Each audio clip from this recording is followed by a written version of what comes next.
ഇത് കുട്ടിയമ്മ, പ്രായം 75. കോട്ടയത്തെ പൂഞ്ഞാറിൽ നിന്ന് കാസർഗോഡ് കോടോമ്പളൂരിലെ മുട്ടിച്ചരൽ എന്ന ഗ്രാമത്തിലെത്തുമ്പോൾ കുട്ടിയമ്മയ്ക്ക് പ്രായം 40-ൽ താഴെ.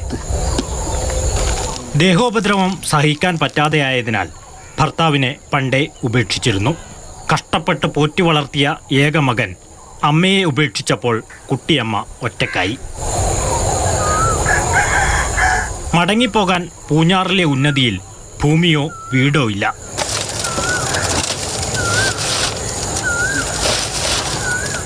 വെറുതെ കിടന്ന ഈ പാറപ്പുറത്ത് ഒരു കുടിൽ കെട്ടി. ഓല കൊണ്ടും ഒരു 25 മണ്ണ് ആദ്യം മടയും, അത് ഒരു വശം കിട്ടും.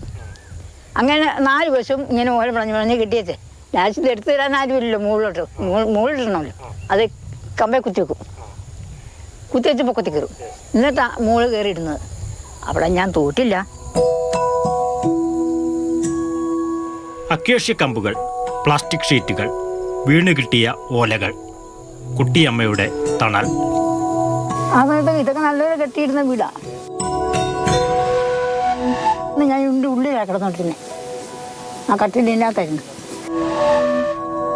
ഒരു വയർ നിറയണം, അഭിമാനത്തോടെ കഴിയണം, അധ്വാനിച്ച് ജീവിക്കണം. കുട്ടിയമ്മക്ക് അത് മതി.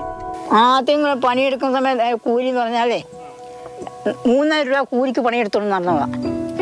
റോഡിന് പണിക്കെല്ലാം പോകുമായിരുന്നു. കിട്ടുന്ന പണിക്ക് പോവും. ചിലപ്പം തേപ്പിന് പണിയാൽ തേപ്പിന് പണി എടുക്കും. ഇപ്പം തേപ്പിന് പണിയൊന്നും പറ്റിയില്ല. വെയിലും മഴയും വന്നു, ചൂടും തണുപ്പും വന്നു, കാറ്റ് വന്നു. കുട്ടിയമ്മ പേടിച്ചില്ല. രാത്രിയൊക്കെ പേടിയാവില്ല നമുക്ക്? എന്തിന്? ഇവിടൊന്നും പേടിക്കണ്ട. എന്നാലും കാറ്റ് മഴയൊക്കെ വരുമ്പോൾ അതും പേടിയില്ല. കാറ്റ് പെരക്കി അടിച്ചിട്ടേ ഇല്ലായിരുന്നു. കാറ്റ് വരുമ്പോൾ ഞാൻ ദൈവങ്ങളെ വിളിക്കും, പടിഞ്ഞാട്ടമ്മയെ വിളിക്കും, അമ്മയെ പെരക്കി കാറ്റടിപ്പിക്കല്ലേ.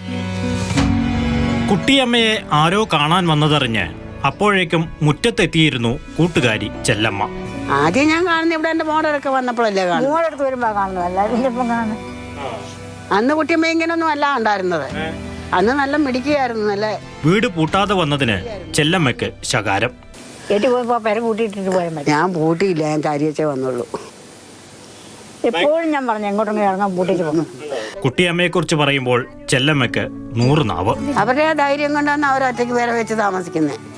താമസിക്കുകയും ചെയ്യും. ഇവിടെ ജീവിക്കാനുള്ള മാർഗങ്ങളും പൈസകളും ഒക്കെ ഉണ്ടാക്കാനുള്ള പണിയൊക്കെ അവരെടുത്തോണ്ടുണ്ടായിരുന്നു. ഇപ്പോൾ അവർക്ക് അതിനൊന്നും കഴിയുന്നില്ല. അതുകൊണ്ട് ഇപ്പോൾ ആരെങ്കിലും ആശ്രയിച്ചെങ്കിൽ മാത്രമേ അവരുടെ ജീവിതം പോകുള്ളൂ. തൻ്റെ അടി വലിയ ദേഷ്യക്കാരി. ഇത് ഇപ്പൊ കണ്ടില്ലേ ദേഷ്യം വന്നത്? ദേഷ്യമൊന്നും വന്നില്ല. ഞാൻ നല്ല കാര്യം പറയുന്നുണ്ട്. എങ്ങോട്ടും വായ പൂട്ടെന്ന് പറഞ്ഞിട്ടില്ലേ? ഒന്നാമതെ കള്ളന് തെറ്റുണ്ട്. പെരക്കകത്ത് പല സാധനം ഇരിക്കുന്ന.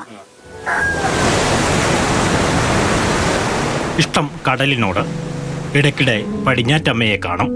ഏതാ പടിഞ്ഞാറ്റമ്മ? കടലമ്മ. എല്ലാവരും കടലമ്മ എന്ന് പറഞ്ഞാൽ പടിഞ്ഞാറ്റമ്മ പറഞ്ഞേ. ഞാനൊന്ന് കടപ്പുറം പോയിക്കൊണ്ടിരുന്ന ആ വെള്ളത്തിൽ ഇറങ്ങി നടക്കും ഞാൻ. 3 പതിറ്റാണ്ടോളം കുട്ടിയമ്മ ഇവിടെ ജീവിച്ചു. വയസ്സായി, പണിക്ക് പോകാൻ പറ്റാതായി, വരുമാനം ഇല്ലാതായി, മുന്നോട്ടുള്ള ജീവിതം പ്രയാസമായി. ഞാൻ മുകളിലിരിക്കുന്ന തമ്പുരാനില്ലേ, തമ്പുരാൻ നോക്കുന്നത്. ഈശ്വരനെങ്കിലുണ്ട് പ്രത്യേകം, അതുകൊണ്ടാണ്.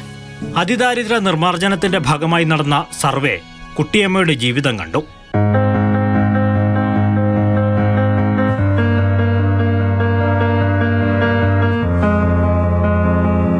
സർക്കാർ പറഞ്ഞു വെച്ചാൽ ഷെൽട്ടർ ഹോമിൽ, അതായത് വേറെ ആരും നോക്കാനില്ലാത്ത ഒരു ഷെൽട്ടർ ഹോമിലേക്ക് മാറ്റാനാണ് പറഞ്ഞത്. അപ്പോൾ ഇവരെ സംബന്ധിച്ചുള്ള ഇവർ 10-25 വർഷം ഇവിടെ താമസിക്കുന്നവരാണ്. അപ്പോൾ ഇവർ ഇവിടുന്ന് മാറിപ്പോവാൻ തയ്യാറല്ല. കുട്ടിയമ്മയുടെ ആഗ്രഹത്തിനൊപ്പം നിൽക്കാൻ സർക്കാർ തീരുമാനിച്ചു. കോടോമ്പളൂർ പഞ്ചായത്തും നാട്ടുകാരും ഒരുമിച്ചു. അങ്ങനെയെങ്കിൽ ഇവർക്കൊരു വീട് നൽകണം. അപ്പോൾ ആ രീതിയിൽ ഏതൊക്കെ നമ്മൾ വിവിധ സർക്കാർ ഉത്തരവുകൾ പരിശോധിച്ചിട്ട് വില്ലേജ് ഓഫീസറിൽ നിന്ന് സ്ഥിരതാമസ സർട്ടിഫിക്കറ്റ് വാങ്ങിയിട്ട് അതിൻ്റെ മുകളിലാണ് ഇപ്പോൾ നമ്മൾ വീട് കൊടുത്തിരിക്കുന്നത്. എന്നെ കൊണ്ട് പണിയാൻ വെക്കാൻ പറ്റില്ല. ഇപ്പൊ ഈ പഞ്ചായത്തിൽ ഈ മെമ്പർ വന്നുകൊണ്ടല്ലേ ഇത് പാക്കിയത്.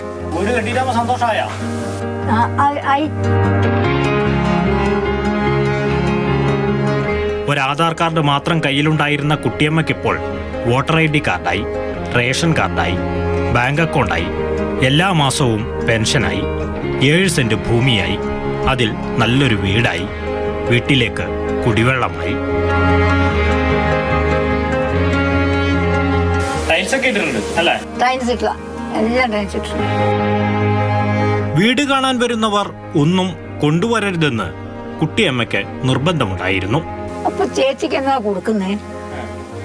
ഒരു സാധനം കൊണ്ടുവന്നേക്കെന്ന് പറഞ്ഞു. ഇവര് ഒരു ചെറിയ ഉരുളി പിടിച്ചു. ഞാൻ അവര് വഴക്ക് പറഞ്ഞു. ഒന്നും കൊണ്ടുവരണമെന്ന് ഞാൻ പറഞ്ഞു. അതിൻ്റെ ഒന്നും ആവശ്യമില്ല. അങ്ങനെ അമ്മയ്ക്ക് അടച്ചുറപ്പുള്ള ഒരു സുന്ദരൻ വീടായി. ഇനി നേരത്തെ പറഞ്ഞതുപോലെ ഒന്ന് കടൽ കാണാൻ പോകണം. ഇന്ന് കടൽ കാണാൻ പോകുന്നു, അത്രേ ഉള്ളൂ. ക്യാമറമാൻ ഷാജി ചന്ദ്രപുരയ്ക്കൊപ്പം E V Unnikrishnan, Mathrubhumi news.